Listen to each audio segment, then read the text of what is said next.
जय झूलेलाल दोस्तों। चालीहो चालू आहे त चालीहे जो जेको खाधो हूंदो आहे थोड़ो अलग ठहंदो आहे, जंहिंमें बिना तेल खे गरम करण जे भाॼी ठाहिबी आहे। त अॼु मां तव्हांखे ॿुधाईंदसि सिंगियूं पटाटा पीज़ जेके आहिनि उहे कीअं ठाहिजनि। विर्त चालू आहे त विर्त जी भाॼी ठाहींदासीं असां। अचो त रेसिपी शुरू था कयूं पिया। जय झूलेलाल दोस्तों, मां मुस्कान आहूजा और तव्हांजो स्वागत आहे मुंहिंजे चैनल हुनर मुस्कान का सिंधी ते। इहो उहो चैनल आहे जंहिं ते सिंधियत सां रिलेटेड सभु वीडियोस मां अपलोड कंदी आहियां, चाहे उहो सिंधी खाधो हुजे, सिंधी ट्रेडिशन हुजे, सिंधी कल्चर हुजे। हिकु हिकु वीडियो मुंहिंजे चैनल ते अवेलेबल आहे, त तव्हां ज़रूर ॾिसजो और पंहिंजे माइटनि ऐं दोस्तनि ताईं इहो वीडियो ज़रूर पहुचाइजो त हुनर मुस्कान का चैनल ते इहे वीडियोस अवेलेबल आहिनि। अचो त वीडियो शुरू था कयूं पिया। सिंगियूं पटाटा पीज़ ठाहिणा आहिनि टमाटे में, त उन जे लाइ असां सभिनी खां पहिरियों खणंदासीं टमाटा।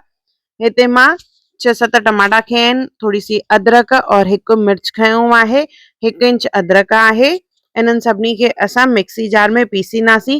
त टमाटनि खे मां रफली चॉप करे वरितो आहे, त इनखे विझंदासीं मिक्सी जार में। उन सां गॾु विझंदासीं अदरक ऐं गॾु विझंदासीं असां सावा मिर्च। इन्हनि खे असां ग्राइंड करे बिल्कुलु पेस्ट ठाहींदासीं इन जी। जीअं त चालीहे में जेको रोटी ठाहिबी आहे त उन में तेल खे गरम न कबो आहे, त ॾिसो मां कुकर खयो आहे, उनखे ईअं ई थल्ले ते रखियो आहे, गैस ते न। थोड़ो सो तेल विधो और टमाटे जी जेका पेस्ट ठाही हुई उहा विधी आहे। गॾु जेके भाॼियूं विझणियूं आहिनि उन में मां खया आहिनि पटाटा, सिंगियूं ऐं पीज़। 3 पटाटा खया आहिनि, पा सिंगियूं आहिनि और हिकु कटोरो जेको आहे उहे खया आहिनि मां पीज़। गॾु विझंदासीं लूणु। सभु मसाला भाॼियूं हिक महिल विझी करे उन खां पोइ असां कुकर खे गैस ते चाढ़ींदासीं। त लूण खां पोइ मां विधी आहे हैड, कश्मीरी ॻाढ़ा मिर्च ऐं हिन सां गॾु विझंदासीं धाणा। टमाटे जी भाॼी आहे त उन में गरम मसालो न सुठो लॻंदो आहे। गॾु विझंदासीं असां साओ मसालो। इन्हनि सभिनी खे पहिरियों चङी तरह मिक्स कंदासीं। ॾिसो हिनखे चङी तरह मिक्स कंदासीं। हे मिक्स थी वियो आहे। मिक्स थी वञण खां पोइ असां हिनखे कुझु मिंट गैस ते रखंदासीं और सिझाईंदासीं, छाकाणि त टमाटो कचो आहे। त 1 या 2 मिंट थोड़ो सिझाईंदासीं। हूअं त असां तेल में टमाटे खे सिझाए करे पोइ असां अॻियां भाॼी ठाहींदा आहियूं, पर हिन व्रत में असां तेल में सूसट अचण न ॾींदा आहियूं, मतिलबु तेल खे गरम न करणो आहे। इन जे करे असां पहिरियों तेल मिलाए करे उन खां पोइ असां सॼो सिझाइण लाइ रखियो आहे। 2 मिंट थी विया आहिनि। हाणे हिन में असां विझंदासीं पाणी।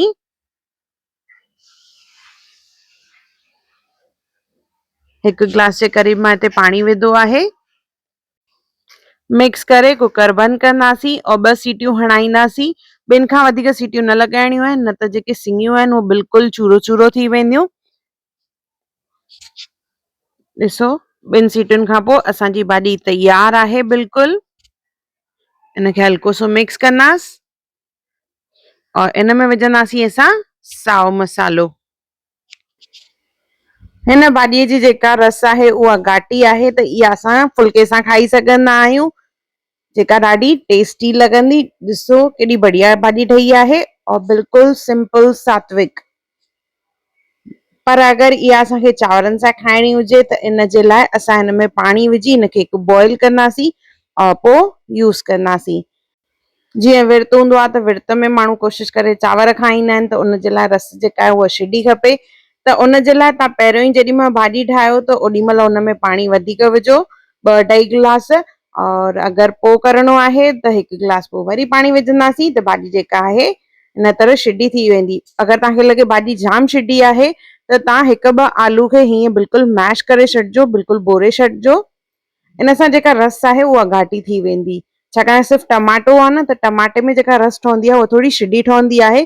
त उनखे घाटो करण जे लाइ तव्हां हिते आलू खे भोरे सघंदा आहियो या बेसण या जूअर जे अटे जो इस्तेमालु करे सघिबो आहे। साओ मसालो विझी इनखे गरमा गरम सर्व कंदासीं।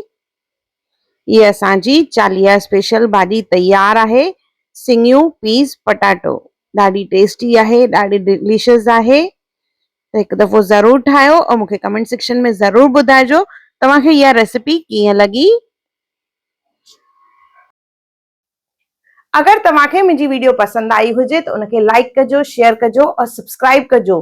फेसबुक और इंस्टाग्राम ते मूंखे जरूर फॉलो कजो और मुंहिंजो वीडियो ॾिसण लाइ धन्यवाद।